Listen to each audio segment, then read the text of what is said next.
Um, Before we start, so the first battle we're really going to talk about is Lexington and Concord. Um, has anyone in here ever heard of that? Ever heard of the actual kinda ish? I have. Yeah.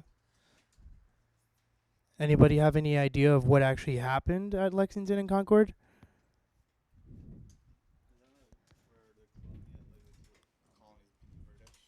Yes. Yes. Well, yeah. Okay. So Kyle over here, great. Yeah, short and sweet to the point. But yeah, the um the colonists. Oop, wrong. There we go. Yeah. So the colonists at Lexington and Concord, they were mainly thrown together really quickly because if you guys already have heard, the Minutemen, in this case the Massachusetts Minutemen, they were the ones who were called to do the or to get ready for the fighting because Paul Revere and William Dodds were the two riders. However, Paul Revere was the more famous one, who were riding around the towns trying to warn the Minutemen that the British were in fact coming and to make sure that they were ready. And eventually, as the Minutemen themselves, they went to the field at like the main big field at Lexington and Concord, and um, as you guys know, at least I hope you guys do remember the shot heard around the world. They specifically pushed them back to the Boston waterways where the port was, and as the British were trying to flee and eventually made it back to the port, that entire time that they were retreating, the militia themselves were starting to randomly attack them and at any really given point that they ended up congregating at. So as the British were going through the entire trail trying to go back to the port, they were just randomly getting shot at, attacked, and inevitably this led to even more casualties as they were retreating. Thus is why we have this graphic here. As you can see clearly, there was a total of 393 casualties. However, there was a really big British casualty rate, given again because the rebels themselves were constantly attacking them even as they were retreating. So ultimately, though, the British ended up getting back to their ships, and the only reason why the militia stopped chasing after them was mainly because they had no further orders to do so. So as a result, they let them flee. Um, but as a result of Lexington and Concord, it really showed that not only did it prove to the colonists that this was war, but it also aimed to prove to the British that this wasn't just a rebellion or some sort of skirmish. This was full on war, and the colonists, surprising the British, showed them that they were ready for it. As a result, though, there were a total of 20,000 men who ended up answering that call for the Minutemen to be ready and to fight the British, and they were slowly formed into the First Continental Army. Okay. So, is there anything you guys mainly know about the first battle that maybe I didn't touch on, or maybe if you already read ahead in the textbook and like, oh wait, he didn't put that in there. Anything? Not one thing. Okay. Well, the reason why Lexington and Concord was so significant was, again, it started the war. It kicked off everything, and it may have been really like thrown together without um, hardly any preparation. However, it did show that the colonies were in open rebellion. They not only won the first battle, but they were trying to prove to the British that this was an ongoing war. And as the war went on, there were four main notable ones. The first one I just talked to you guys about. Um, let's see here. The next real big battle was the siege of Ticonderoga, Fort Ticonderoga, and the reason why this was also another really notable battle was it it proved that the British weren't so as invincible on land and on sea as they were.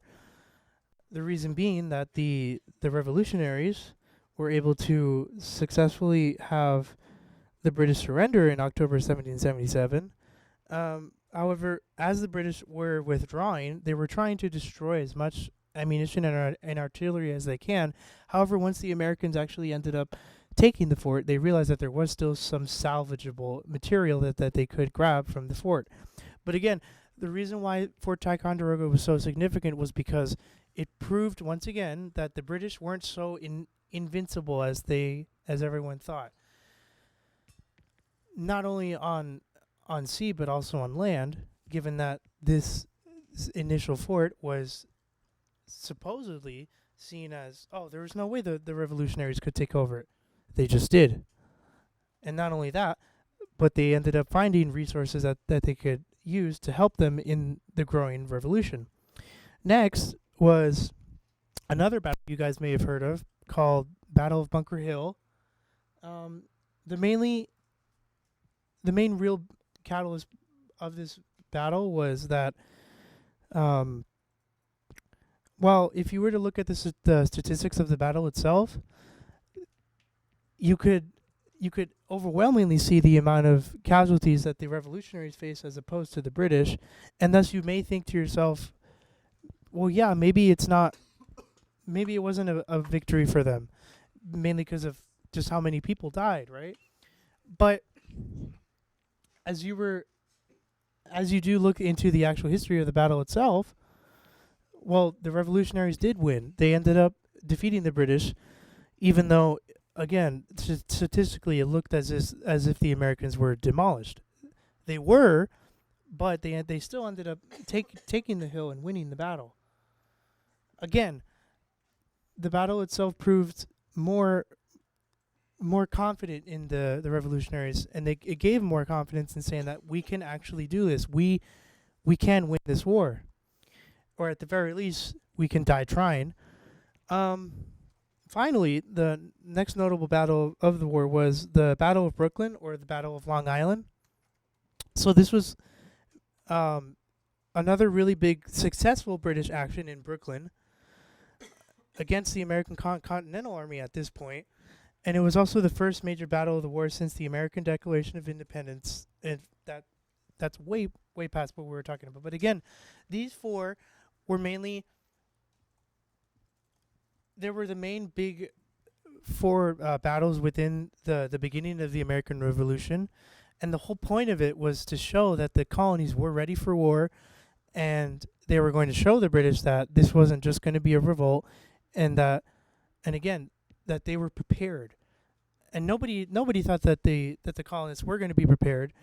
But once the British ended up seeing that they actually had formations, they had men, they had weapons to begin with. Because again, they thought they were just going to lay down their arms and say, "Okay, we're sorry," But no, that is not what happened at all. Instead, they showed them that they were ready for the war and that they wanted to go through with this. And again, kind of like how we talked about before, there were still people for and against the fighting itself. But as the Americans kept winning, there was more confidence within those people divided, and thus more and more volunteers, more and more, the ranks of the Continental Army slowly started to rise and rise, right? And thus, that's eventually when the rebels themselves turned into the Continental Army, given they realized how many more men they were getting as they were constantly starting to see more success within the war. And that's why these mainly were really important within the beginning of the revolution, because we get the two main big notable battles I hope you guys have heard of at least, and then the Battle of Brooklyn, again furthering cementing that confidence within the Continental Army. Let's see. Yeah, and again, if anything, for your guys' notes, at the very least, you guys should have Massachusetts Minutemen, what they did, who they were, and then the shot heard around the world quote or phrase and what it was, what does it mean, and why was it being used. So at the very least, you guys should have those two down on your notes. And if you want, you can have these here, the aftermath as well. I would strongly recommend writing down the 20,000 who showed up turning into the Continental Army. And that's it. That's all I got. Unless